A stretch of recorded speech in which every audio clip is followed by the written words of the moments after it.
Ons kuier vandag hier by die Pride Tyres fabriek in Bloemfontein. Hulle het onlangs sonkrag opgesit en ek gesels met die eienaar Steven van Vieren.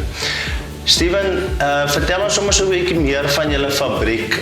Wat gebeur alles hierso? Wat doen julle in die fabriek? Ons versoel trokbande spesifiek vir die trokindustrie.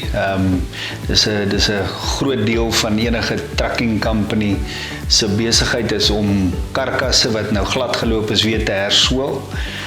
Maar dan uit die aard van die saak die CPK van 'n vloot drasties laat verminder. So 'n groot trucking company kan eintlik nie sonder versoelings nie. Sê Steven, wat was die hoofrede hoekom jy besluit het op sonkrag, en as jy dalk vir ons 'n bietjie meer kan verduidelik hoe jy jou somme maak om te bereken of sonkrag voordelig is in vergelyking met Eskom krag of munisipale krag?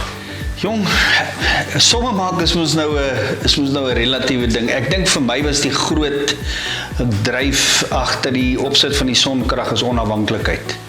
Ek dink ons nasionale kragstelsel is nie baie dependable, as ek nou die Engelse term mag gebruik nie. So die som was een ding om independent, onafhanklik te wees van die nasionale kragnetwerk was my ander groot dryfveer.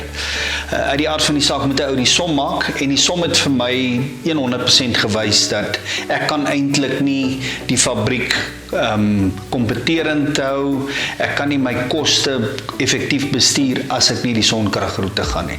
Hoe lank het die installasie omtrent geneem en eintlik was dit 'n ontwrigting vir julle bedrywighede hier by die fabriek?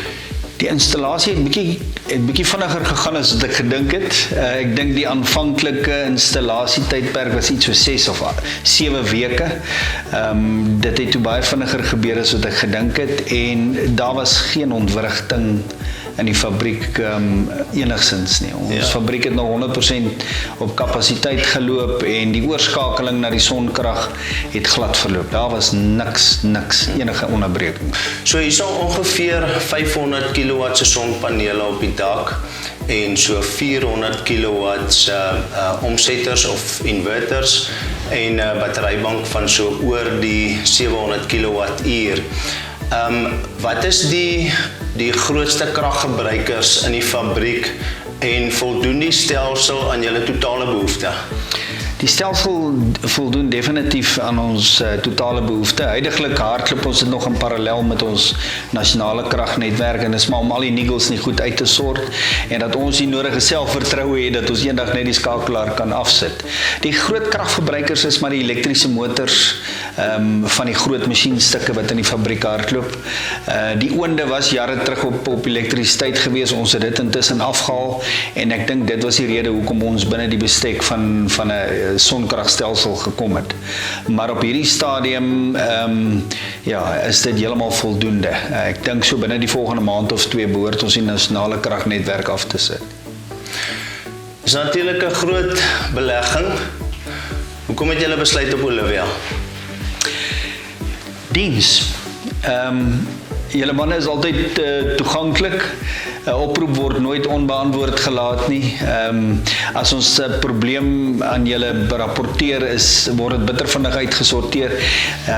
En dan natuurlik mense doen met mense besigheid. Ek dink ons kom na hulle pad saam met julle, en ons het die selfvertroue om julle enige tyd van die dag of nag te bel, en die dinge gebeur net. Het is vir my lekker om met julle te werk. Ek het nie veel worries as dit kom by die projekbestuur nie. Dinge gebeur op tyd. As daar 'n probleem is, kan ek die telefoon optel, maak nie saak wie van jou span ek bel nie. Almal is altyd beskikbaar. Soos ons weet, Eskom se tariewe bly maar net opgaan en opgaan. Ek dink as nou aangekondig dat binne die volgende 2 jaar kyk ons feitelik weer na 18% verhoging. Dink jy sonkrag of alternatiewe energie is iets wat besigheidseienaars moet oorweeg? En wat is jou raad aan besigheidseienaars wat nog nie 'n belegging in sonkrag gedoen het nie? Dit gaan definitief 'n groot probleem raak. Ek bedoel, 'n maatskappy gaan oor winsgewendheid. En om winsgewend te bly en om tot 'n groot mate jou koste te kan bestuur, effektief te kan bestuur, moet jy kyk na alternatiewe kragbronne. Veral as jy 'n energieafhanklike bedryf is soos ek.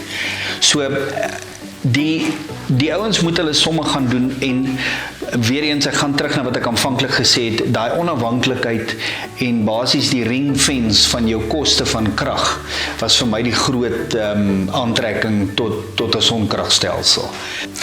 Steven, baie dankie vir jou tyd hier vanoggend en ons wens julle alle sukses toe vir julle besigheid in die toekoms. Ja, baie dankie vir julle en ek hoop julle gaan van krag tot krag.